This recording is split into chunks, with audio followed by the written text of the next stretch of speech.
Hello, everyone, and welcome to World GHK Day 2024. I am Dr.Simran Shaikh, and it's such an honor and privilege to be a part of this group.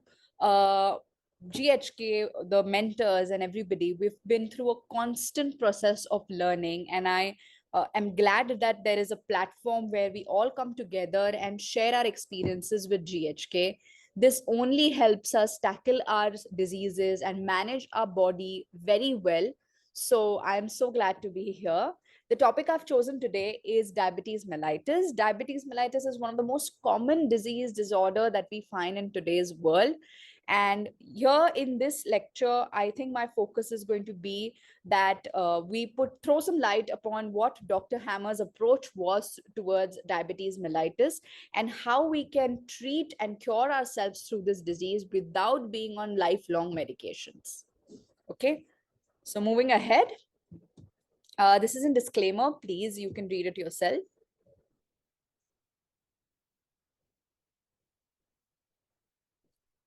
Gratitude to our masters, Dr. Samuel Hahnemann, who was the father of homeopathy, and Dr. Hammer, of course, the father of GHK. It's through their passion towards the science and their learning and their research that we are able to, manage so many cases and cure our own body. So gratitude to them. Yes, diabetes mellitus. Let's first look into what is diabetes and what the modern medicine has to say about it, what our anatomy, physiology, pathology books have to say about it, and what the disease actually is, right? So diabetes mellitus refers to a disorder that affects how our body uses blood glucose, which is blood sugar. It is a condition that happens when your blood glucose is too high. It develops when your body doesn't make enough insulin or any at all, or when your body isn't responding properly to the effects of insulin. And it affects people of all ages. Now, why these little bit, differences in the definitions that I've picked from different places is because it can exist in 2, 3 different types, which we are going to study further, right? So the first one is we'll focus on the types of diabetes, that is diabetes type 1. Okay, now what is it? So here what happens is that your body makes very little or no insulin. What is insulin? Insulin is the hormone that controls blood glucose levels. It is going to come further, so you'll understand better. So your immune system basically attacks and destroys the cell in your pancreas that are responsible for producing insulin, because of which insulin is not produced in good amounts. Now, if insulin is low, of course, your blood sugar level is going to go high. Type 1 diabetes is usually diagnosed in children and young adults, although it can appear at any age. Right? Now, people with type 1 diabetes need to take insulin almost every day, and that is how they stay alive. Now, on the right hand side, if you can see that, these are the symptoms that are associated with type 1 diabetes, which is excessive thirst, excessive hunger, unexplained weight loss, blurred vision, fatigue, slow healing of cuts and sores, vaginal yeast infections, and frequent urination, including frequent full diapers in infants and bedwetting in children. Moving on to type 2 diabetes. Now, this is the kind of diabetes which is more common, more prevalent.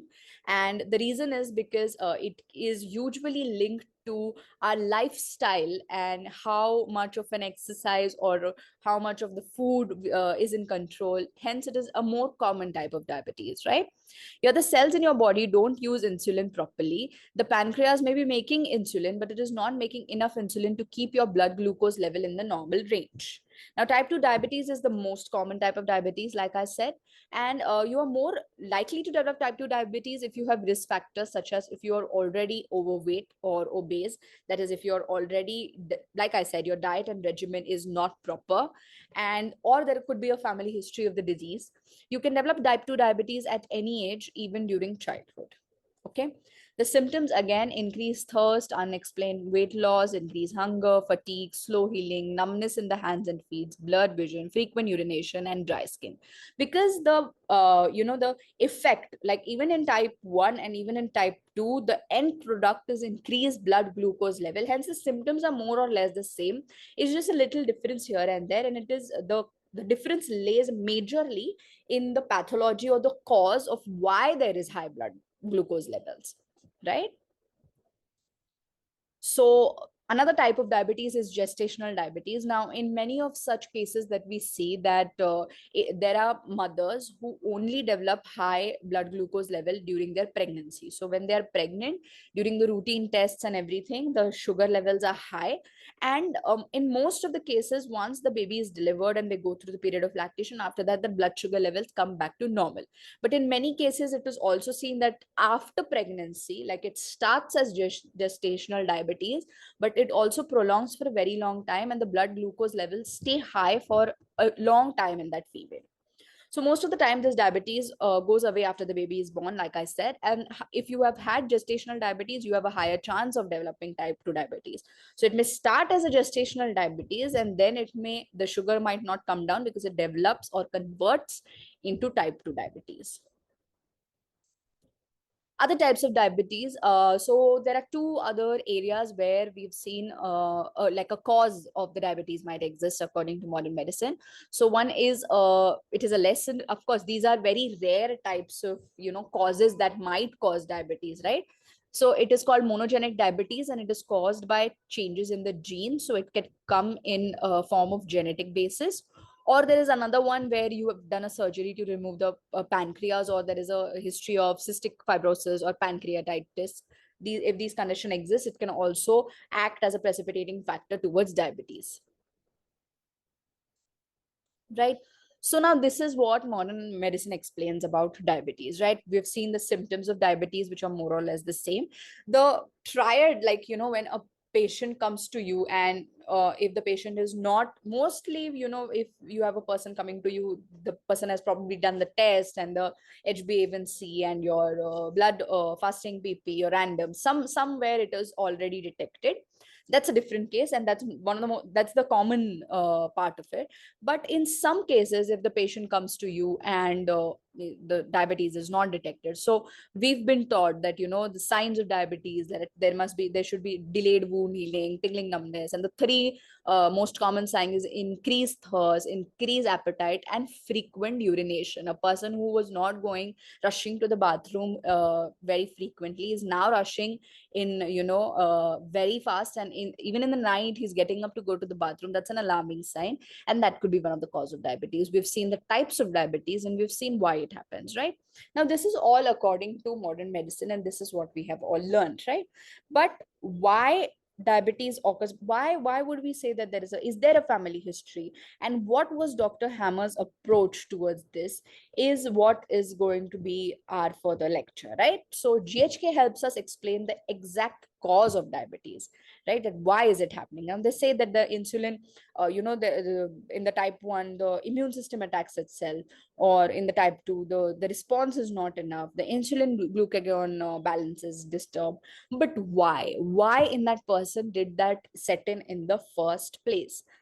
That is the answer that we give through GHK. And yes, moving ahead, yeah, so just in short, before we move to the GHK part, because this is very important, because like we know that Dr. Hammer's research and study was too in depth and too apt. So he's mentioned the cells, he's mentioned how it goes around, he mentions what happens in conflict, active, and healing phases. So just a little understanding about the mechanisms, right? So now pancreas, we all know, has islet cells, and they are alpha and beta. Now, when we speak about alpha, it is usually related to production of glucagon. Glucagon is used to increase blood sugar levels in your body, right? So it can be through liver, like they said, that whenever there is a need. So when will the need arise? When you are hypoglycemic, that means your blood sugar level is low. So apt amount of glucagon should be secreted so that your blood sugar level increases again. That's from the alpha cells from the pancreas, right? And we know the beta islet cells of the pancreas produce insulin. Now, insulin is exactly an antagonist to glucagon. So when glucagon is responsible to increase blood sugar level, insulin is responsible to decrease blood sugar level and to control. Now, either of these being too high or too low is problematic, right? There has to be a balance. There has to be a constant balance, because even high amount of sugar is of course diabetes, but even low amount of sugar, you'll be hypoglycemic, and you'll be having giddiness and many such symptoms. So this mechanism is very well maintained in our body, and it works in harmony. But it is only a factor which we know what it could be. It is a conflict that sets in, which basically disturbs all of this, and thus we have diabetes, right? Yeah, so just an overview. When we talk about pancreas as the gland where we focus on diabetes, it is derived from the ectoderm, and the controlling center for this is diencephalon. Now diencephalon is basically a part, it is the interbrain, so it is the part not connecting, but like between the brain stem, and you have the cerebrum, right? You have the cortex and the medulla, so it is the part between them. So it is the diencephalon which controls it. So if you can see in this diagram, sourced through learning GNM, right? So you can find that this is the diencephalon, right? This is your brain stem, your cerebellum, and your cerebrum, and your cerebral medulla, and your cortex, right? You can also see it in this view. Now, this image also explains that the right side, when we talk about the diencephalon, it has centers, right? There is insulin and glucagon controlling centers. So here they have explained that the beta islet cells, right, or the insulin center is located on the right side, and the alpha islet cells, or the glucagon center, is located on the left side. Okay, so you can understand this from the diagram. This is the frontal view. Yes. Right now, coming to the biological conflict. Now male resistance conflict. Now we all, I think we know what, how do we determine the male and the female power. We have to consider laterality, we have to consider the hormonal statuses.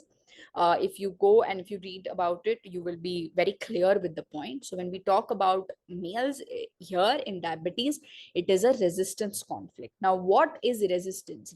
Resistance is basically anything which is against, in my explanation, it is anything which is against a normal smooth flow, right?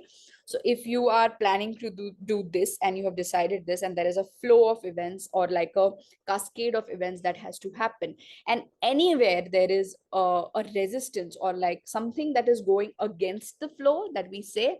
So many of the patients, the example that we give them is, you are swimming against the tide. That means the water is flowing in one direction, and what you're trying to do is swim against it. Now if you're swimming with the tide, you're going to need efforts, but those are going to be minimal efforts, and you're going to flow with the flow of the water, so there is not excessive pressure that is being put. But if you're swimming against the tide, the amount of energy required, the amount of perseverance, and the amount of pressure that you need to put towards your body to go against that tide is more, because of which it is a sort of resistance.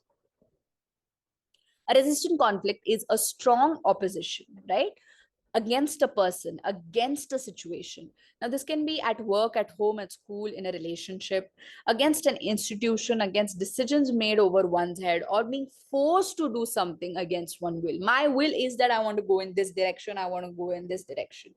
You keep saying that, and then there is some reason why you're not able to go, and there is something that is pushing you against the direction that you want to pursue. That is when you are doing something against your will, right? Children suffer the conflict at an early age when they resist daycare, kindergarten, or school, when they are strongly opposed, when they strongly oppose what they are told to do, right? So this is the male resistance conflict. I hope you've understood this. And now the female disgust conflict, fear disgust conflict, right? So what is this?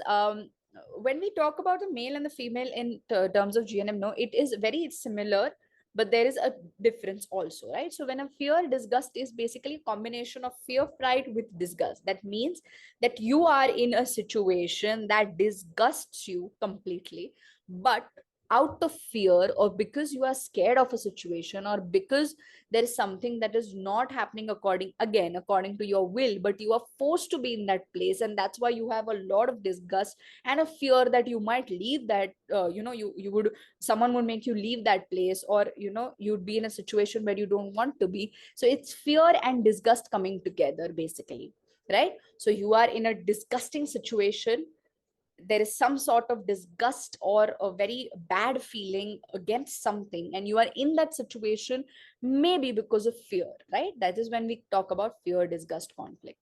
So fear, disgust, conflict is a fright coupled with disgust regarding a situation or a person. Like I said, it could be a person, it could be a situation, it could be against somebody, it could be a partner, it could be a family member that you're really disgusted by this person, but you fear that person, and so you have to just be in that disgust, and you're not able to get out of that disgust. The conflict can be brought on, for example, by revolting sexual experiences. Yeah. So a sensitive part of this PPT, but this is what I found out, right? That Dr. Hammer has specifically told that when you go through any sexual experiences where you do not want to be, so there is a sense of disgust, but there is also a sense of fear, because it is something that makes you so vulnerable. So that is when this conflict can also be triggered. And one more example that he has given, which I picked up, was children suffer the conflict when they have to eat disgusting food. Like, in kids, they don't really want to eat that food, but they have the fear of the parents, or they have the fear that, ye nahi khaya to ye hoga, like if this is not done, this would happen. So in all of that fear, that they go through that disgusting thing throughout, right? So that is your fear, disgust, conflict. Again, please make very apt note and make sure that you know about laterality and the hormonal status and everything while determining these conflicts. Now, conflict active phase. Now, very interesting part that Dr. Hammer has explained is that during conflict active phase, the function of beta islet cells, that is beta islet cell, we remember, produces insulin, right? Now, the function of beta islet cell is reduced, causing hyperglycemia. So hyperglycemia is our high blood glucose level, which is our diabetes, right? So this phase is present in the conflict active phase. The biological purpose. Now, why is body producing more? Why are the beta cells, being reduced, or they are in insufficiency? Why? Because body, during the conflict, the body needs that much energy to swim against the tide, to work against the resistance, to rebel against what they're facing a resistance, so they have to rebel against that, right? So the biological purpose of storing glucose in the blood is to prepare the individual for the conflict resolution by providing the organism with sufficient amount of blood sugar in order to be able to fight with full force. We know what sugar does, right? Sugar is basically glucose. Now, where have you seen glucose? We see it in glucon D. We give it to children before their competitions, or if they are running a race, or they're going swimming or heat. We use glucon D. If someone's fainting, or if someone's needs energy to stand in sun, we give them glucose biscuit. Parle G biscuit in India is very famous. So why do we give this? Because glucose is the immediate source of energy, right? We know about this. So what is the biological purpose? It is to give them sufficient amount of blood sugar in order for them to fight with full force, fight the resistance with full force. The degree of hyperglycemia is determined by the intensity of conflict. Of course, for additional support, the liver also secretes glucose, a process called as gluconeogenesis, right? So what happens is that in order to, because we need more sugar, so the help is also taken from liver cells, and there it also helps in secreting glucose. It is a process called as gluconeogenesis. Conflict, this is conflict active phase, okay? Now, typical for diabetes, which we know, is extreme thirst, which serves the purpose to dilute the high blood sugar level that is given away, of course, which is the symptoms of diabetes. Diabetic ketoacidosis also comes in over here, right? Now, what is diabetic ketoacidosis? So basically, ketone bodies in your body increases, okay? It is a condition where the liver produces more of the where the liver produces more ketone bodies, or more this, in response to the shortage of insulin, high levels of ketone bodies through the breakdown of fatty acids. The function of ketone is to provide energy to the body cells when glucose is in short supply due to the lack of insulin, right? So what are ketones doing? They're just giving you more energy the body cells need more energy, so they're helping. Basically, it's like a compensatory mechanism, through and through. However, if the levels of ketones are too high, the blood becomes overly acidic, and this is which we call as diabetic ketoacidosis. And one of the most, it is threatening, or when we say that diabetic ketoacidosis with Kussmaul's breathing and all of those things becomes a problematic part of diabetes mellitus, right? Now coming to healing phase. Now during the first part of the conflict active phase, sugar shot up, right? Blood glucose levels have shooten up to compensate. Now, during the first part of the healing phase, now if the conflict is resolved and the person is going into healing phase, in PCLA, the glucose level decreases to a normal level, right? Now, however, for the period of the epileptoid crisis, now we all know what is an epileptoid crisis. Please go and read what it is if you do not know. It is a short spike, right? So during that epileptoid crisis, what happens is blood sugar level can rise temporarily. And this, which we term here in modern medicine, is known as a hyperglycemic shock. So it is like the person lands into a excessive sugar shock, right? And can induce a diabetic coma also. In PCLB, the blood sugar level decreases below the normal range, showing symptoms of hypoglycemia. Now, in healing phases, it is going into hypo. So many a times, a person in healing phase will show excessively low levels of blood sugar, right? And at the end of the healing phase, the blood sugar will come back to normal. So when we know that the blood sugar has come back to normal, that means our alpha cells and beta cells are well in harmony, our glucagon and insulin are well in harmony, and our conflict is resolved, right?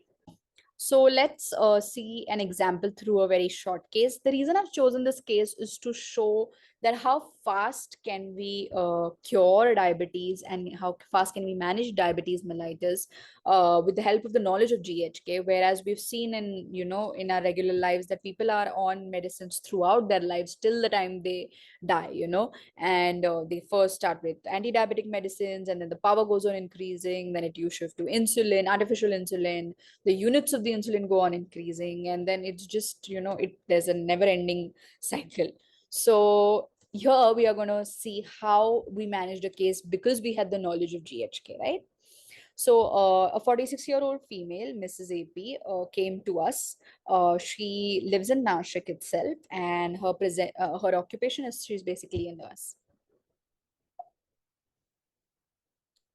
So complaints that she came with. So basically what happened is she was diagnosed as a pre-diabetic, right? So we've also seen this a lot in recent reports that you're not diabetic, but your HbA1c is around 5.6 or like 4.5. The range also keep on shifting, keep on changing with country to country, state to state, and everywhere. So she was told that she is pre-diabetic and she should take care. And from that time she was put on metformin, and she was taking metformin for all that time, right? But because it had come in a routine report that she was pre-diabetic, so she got herself checked again, and again in that routine 1 year checkup, diabetes was detected for her. So symptoms, what were the symptoms with it? That urine frequency was increased, of course, and there was some itching around genital region, which was fungal. Appetite had also increased, and she was putting on weight. So she said that with the medicines, basically, that from the time she started metformin, she used to feel like there is a khadda padlela hai, there's a like a the stomach feels too empty, and then she has to eat and she still didn't feel full. All those were her complaints. And like I said, been on metformin since a year. And when she was told she was pre-diabetic. With that, she also had a little melasma on face. What was in the history? So that's what we are going to focus on. So she said that workplace there was stress. The work given to me in my hands was reduced. The work profile of a nurse was gone, and utter useless works I had to do. I could not speak against my boss there. The man is very rude in his ways, and everyone there is scared of him. So whenever he visits, there is a sense of terror in the workplace. I had no work satisfaction, felt like this work and all of this was below my caliber. I felt very useless in my workplace. The senior used to look at me in a way that I'm some worker for them and that I am useless and I don't have any work to do anyway. So I hated that feeling a lot. So basically, what had happened was that she was a nurse, of course, her occupation was that. But instead of giving her the work and the things that a nurse needs to do, which she was already doing, it was all changed, and she was put into this work which was like a lot of paperwork and a lot of other work which she has never done before, and she felt very bad about it, right? During that time also the B12 had reduced. She felt very depressive, very low and sad. I used to get a feeling that where I'm working and how will I move ahead from here, because she was stuck in that slump. I felt like I was a failure in my life. Now I cannot bear people speaking ill about me or downgrading me. I'm very sincere about my work. If these people at work say something and I overhear it, it stays with me for a very long time, and I feel absolutely disgusted at my workplace, right? Thermally chilly. So this is for the homeopathic part of it. So these are the results. So if you see here, she came on, I want to focus on the date, right? So 23rd Jan 2023 was when she came to us. Now she has been taking metformin before this, and metformin now also, right? With the treatment, because we were supposed to taper it, right? So we've tapered it, but she was on that for 1 year, and when she was pre-diabetic. And even after that, when now the reports were done, the HbA1c was 11.4 at that point, and average blood glucose was also 280. The second report is the after, which was done on 9th May 2023. And if you see, the HbA1c is reduced to 6.2, which is, good. Borderline, everything is normal. And her average blood glucose is 131, which is completely normal. Similarly, her fasting and PP. So fasting was 250 and postprandial was 340. Again, this is a report of 23rd Jan 2023. And here this is a report of 9th May 2023, where her fasting blood glucose is 102, right? So this is she's talking in Marathi. म्हणजे काही मला अगदी hypoglycaemia diabetes डोक्यात डोक्यात डोक्यात बसलं होतं माझ्या. आता काही मला असं हे मेडिसिन खूप कूल वाटतंय. मला असं वाटलं, मला लोक होते काय बारीक बारीक व्हायला लागले. मी म्हटलं मी काय उपाशी राहत नाही, मी व्यवस्थित खाते पिते, हे नाही म्हटलं काही. आता वजन बरोबर कमी झालं ना माझं. ओके. आता वेट नाही घ्यायच्यावरती. So basically what she's talking about is that I used to feel very hypoglycemic with the medicines and everything, and now I'm feeling very fresh and everything after our counseling. Hypoglycaemia drug घेतल्यावरती भूक लागून जसं पोटात असं खड्डा पडल्यासारखं वाटायचं. भूक लागते की खाल्लं आणि लगेच कधी कधी असं वाटतं लगेच कशी भूक लागते आपल्याला. सुरुवातीला असंच व्हायचं मला. ते आता म्हणजे पूर्ण बंद आणि एकदम नॉर्मल फील होतंय मला. जसं मला आधी एकदम मी विदाउट मेडिसिन जसे होते तसं वाटतंय आता मला. ओके. आधी काय काय त्रास व्हायचा? आधी म्हणजे काय नव्हतं, पण जसं डायबिटीसचे मेडिसिन सुरू झाले, मेडिसिन तर सुरुवातीला तर ऍडजस्ट करता तर खरंच असं खाल्लं ना लगेच परत 2 तासांनी भूक लागायची आणि असं वाटायचं की परत काहीतरी खावं. So these are the general guidelines that is determine the conflict and or track and if possible resolve them all in real life. Alkaline diet and avoid flour, sugar, soft drinks and Coca-Cola. Natural vitamin D, that is through cold pressed vegetable oils, calcium, sesame, millets, vegetables, flax seeds oil can be used. And earthing, which is taking 15 to 20 minutes of sun exposure and putting your feet on the natural soil. The main thing about all of this is to have the awareness to know what is the cause of your disease and to resolve the conflict in the best way possible, right? Thank you to my extended family, which is Team Asher Clinic.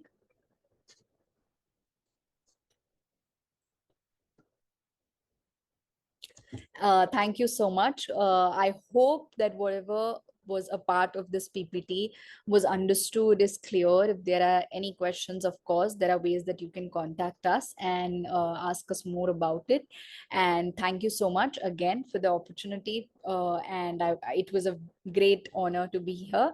Hope to be a part of GHK for a very long time, and hope our understanding and our learning just goes on increasing, and we are able to solve and crack many more such cases together.